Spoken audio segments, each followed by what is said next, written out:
Շնորհակալություն, ձեր հարցը լայն ընդգրկուն է, բայց մի նաև կարծում եմ կարճ պատասխան,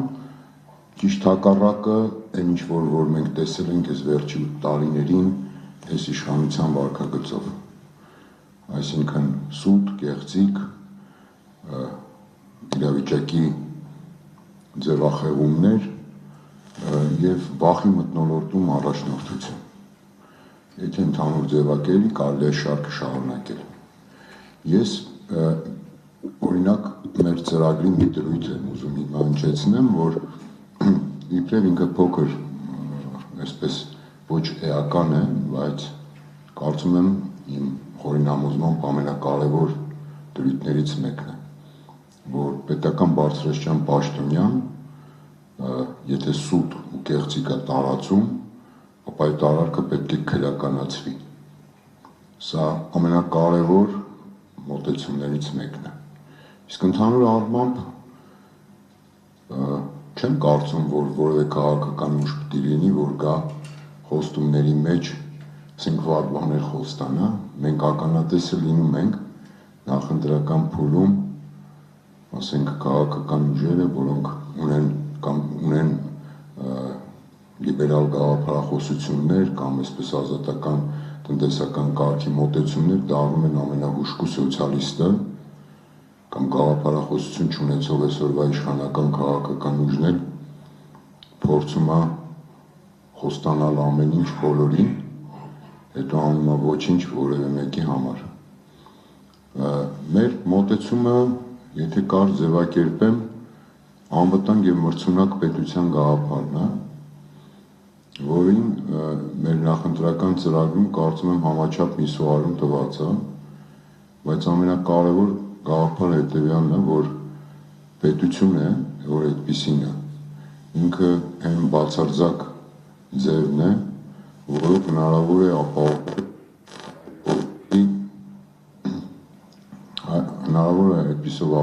հայ ժողովրդի իր բնորանում, Հայաստանում անվտանգ, զարգացող և իր ինքնությանը հարիր ապրել, այսինքն անվտանգը, զարգացողը և ինքնությունը չկորցնելը, սրանք մեր խորին համոզմամբ այն հենասյուներն են, որոնք պետք է լինեն պետության հիմքում։ Մենք նախընտրական մեր ծրագրում անդրադարձ ունենք հանրային կյանքի բոլոր ոլորտներին, բայց անվտանգության հիմքում մենք ոչ թե դնում ենք վերացականությունը կամ թշնամի պետության բարի կամքը, այլ շատ կոնկրետ դնում ենք մեր բանակի զորացումը, համարժեք մարտահրավերներին, արդիականացումը, զորացումը և նաև այո զինվորի, բանակի զինվորի սպայի լիարժեք գնահատումը հանրության կողմից, նաև նրանց նյութական և սոցիալական վիճակի իմաստով։ Այստեղ օրինակ մի կոնկրետ բան, բազային աշխատավարձը պետք է բարձրանա զինծառայողների այն չափով, որ օրինակ ոստիկանության պարեկը, որի աշխատանքը ևս կարևոր է, բայց նույն ռիսկերը չունի կամ նույն հանրային այսպես արդյունքը չունի, չի կարող պատիկներով ավելի բարձր ստանալ զինծառայողից։ Եվ օրինակ ժամկետային զինծառայողը պետք է վստահ լինի, որ նաև հայրենիքին ծառայելով նպաստում է իր ընտանիքի բարեկեցությանը և այսպիսով օրինակ մենք առաջարկում ենք, որ ժամկետային զինծառայության ընթացքում աշխատող ծնողը զինվորի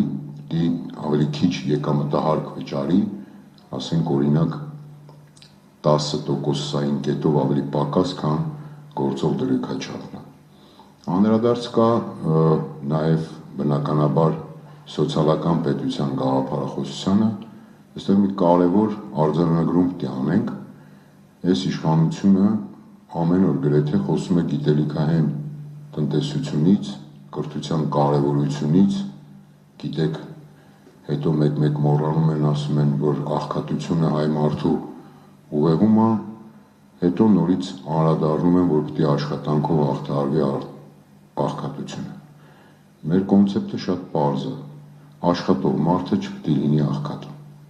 շատ պարզ, եւ դա կարճ ժամանակում հեշտ լուծելի հարց է, այսինքն նվազագույն աշխատավարձը չպիտի լինի ավելի պակաս, քան նվազագույն սպառողական զանգվածը կամ այն նվազագույն ծախսը, որ մարդը անում ապրելու համար։ Եվ դա պիտի ինդեքսավորվի, այսինքն միշտ գնաճ կա, գնաճին համարժեք դա պիտի աճի։ Այդ թվում նաև թոշակների մասով։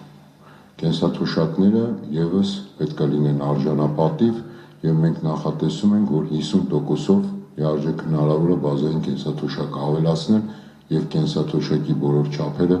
ևս ինդեքսավորել։ Իդեպ ասեմ, որ մենք այս գումարման ազգային ժողովում 2 անգամ մեր խմբակցությունը այդ նախագիծը ներկայացրել է եւ որվա քաղաքական ուժ իշխանական մերժել են, բայց այս վերջերս արդեն ասեցի դարձել են սոցիալիստ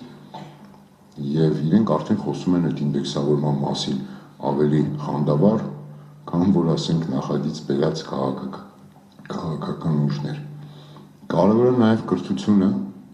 մենք նախատեսում ենք, որ պետական բուհերում այո պիտի կրթությունը լինի անվճար։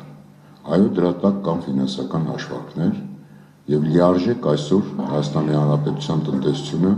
թույլ է տալիս դա անել։ Եվ եթե այսպես եմ սկսել,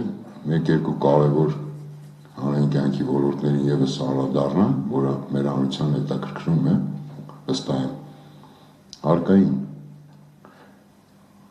համակարգն է կամ հարկային մոտեցումները կամ հարկային քաղաքականություն։ Նախ եւ առաջ այս իշխանությունը պատմության մեջ մնալու է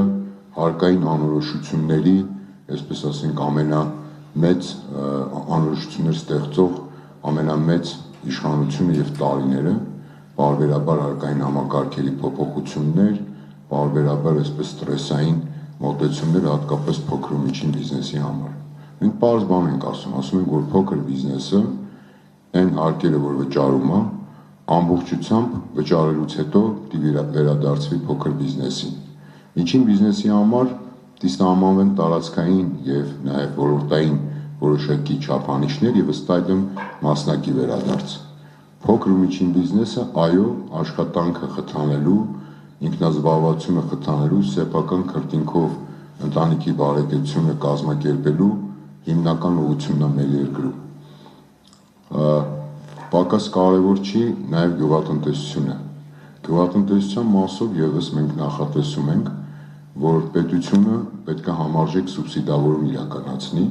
որտեղ առանց դրա շատ ոլորտներ եւ շատ տարածքներ ուղղակի չեն կարող գոյատևել եւ այստեղ օրինակ շատ կարևոր է նոր տեխնոլոգիաների ներդրումը, չափերի ցուցանիշ եթե առանձնացնեմ, մենք ասում ենք, որ այո մինչև 15 միլիոն դրամ վարկերը փոքր գյուղացիական տնտեսությունների պետք է տրամադրվի 0%-ով պետության սուբսիդավորմամբ։ Իսկ գյուղացու աշխատանքը պետք է համարվի ստաժ, աշխատանքային ստաժ, որ գյուղացին 20, 30, 40 տարի աշխատելուց հետո երբ որ անցնում է թոշակի, եւս ապահովված լինի։ Այստեղ կարևոր է նաեւ ոչ պակաս կարևոր է նաեւ ես կարծում եմ մեկ այլ ոլորտ, արտաքին հարաբերությունների ոլորտը, որը ինչպես արդեն կարծում եմ շատերին հայտնի է, կոմպլիմենտար քաղաքականության ինքնադրված, այսինքն ոչ թե ուրիշի տան կռիվը մեր տուն բերելու ժողովրդի լեզվով ասած վարկագիծը, որպեսզի սեփական իշխանությունը պահեն, ինչին մենք ականատեսնենք, այլ հայկական շահով, Հայաստանի շահով եւ նաեւ նկատի առնելով համասփյուռ մեր ներուժը կոմպլիմենտար փոխներացնող քաղաքականություն առաջնահերթ մեր ռազմավարական գործընկերների հետ Ռուսաստանի Դաշնության եւ Իրանի հետ նոր մակարդակի հարաբերություններ եւ վերջապես նաեւ մնացած նաեւ աշխարհաքաղաքական կենտրոնների հետ բնականաբար փոխշահավետ հարաբերությունների հիմնում,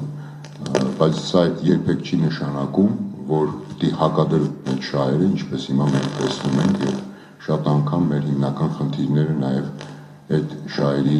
հակատելման մեջ են։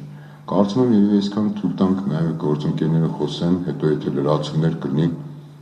նաև անդրադառնանք կոնկրետ թեմաների։ Շնորհակալ եմ։ Շնորհակալ եմ պարոն Ավետիսյան, դուք ներկայացրեցիք տարբեր ոլորտներում Հայաստան դաշինքը ինչպիսի թեզեր է նախատեսում, որ թեզերի շրջանակներում պետք է իրականացնի նախընտրական քարոզարշավը։ Ես ուզում եմ առանձնացնել նաև մի շատ կարևոր դրույթ, որ ֆիքսեցինք դաշինքի կողմից արված հայտարարություններում, դա ազգային ինքնությանն էր վերաբերում, որովհետև ըստ էության հունիսի 7-ի ընտրությունները նաև ինքնության ընտրություն են լինելու։ Գիտեք, շատ կարևոր է մեր քաղաքացիներին ցույց տալ իրենց ավելի բարեկեցիկ ապրելու ճանապարհը, իրենց ավելի ապահով լինելու ճանապարհը, բայց նաև պետք է մեր քաղաքացիներին համոզել, թե ինչու է հենց հունիսի 7-ը կարևոր ճակատագրական եւ վճռական ընտրություն։ Եվ շատ կարևոր է օրինակ, որ օրենսդրական նախաձեռնություն ենք նախատեսում, որտեղ կեղծ ինֆորմացիա տարածող պաշտոնյաները պետք է պատասխանատվության ենթարկվեն եւ այլն, եւ սրա հետ կապված նաեւ ազնվությունը մեր քաղաքացիների հետ նույնքան կարեւոր է։ Մենք 2021 թվականին ականատես եղանք, թե ինչպես այս իշխանությունները կեղծ թեզերով եկան իշխանության եւ վերջին 5 տարվա ընթացքում արեցին ճիշտ հակառակը իրենց ներկայացրած թեզերի։ Հիմա ինչպես մեր քաղաքացիներին համոզենք, որ իսկապես հունիսի 7-ին իրենց ընտրությունը վճռական է, որովհետև դա ազգային ինքնության ընտրություն է լինելու։ Տեսեք, Էլինա ջան, շատ պարզ, մեր քաղաքացիներին կարծում եմ համոզելու անհրաժեշտություններ չկա։ Մեր քաղաքացիներից շատ-շատերը հիմնական մասը ցանկացած քաղաքական գործիչի կարան դրա մասին համոզեն իրենց անցյալով, իրենց պատմությունը վկայակոչելով եւ այլն, բայց ձևակերպումը բանաձևը շատ պարզ է։ Անվտանգություն նշանակում է, որ երաշխավորված դու պիտի խաղաղություն ունենաս, իսկ դրա հենասյունը նախ եւ առաջ իրավիճակի մարտավերներին համարժեք բանակ ունենալն է։ Երկրորդ կարևոր հանգամանքը ոչ պակաս ներքին համերաշխությունն է։ Եթե քո տանը կռիվ է, դու երբեք չես կարող ոչ բարեկեցիկ ապրես, ոչ էլ կարող ես պաշտպանել ինքդ քեզ եւ նաեւ քո երեխաներին։ Հիմա ինչ ասեմ, այսինքն սա ակնհայտ ճշմարտություն է, իսկ սրանք որ եկան ով է օրինակ հիմա մոռացել, որ մտան քաղաքական դաշտ ծևեր սպիտակներ այդ տրոհումով։ Ով է մոռացել շարիկ գլորող չինովնիկներ եւ իբրև նորելուկ չինովնիկներ, չգիտեմ,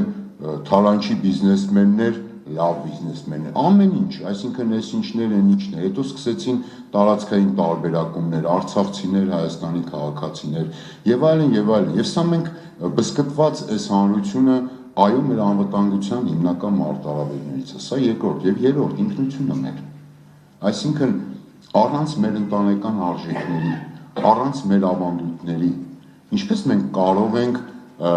մեր երկրում որպես հայ ապրել։ Եթե մենակ խնդիրը ստանոքսն է սնունդը, լավ ապրել, լավ հագնվելը, ապա ես ձեզ վստահեցնում եմ կվկայակոչեմ տասնյակից ավել երկրներ, որտեղ այո հայ մարդը իր մասնագիտությամբ կարող ավելի շատ վաստակի, հո գաղտնիք չի, կարող ավելի լավ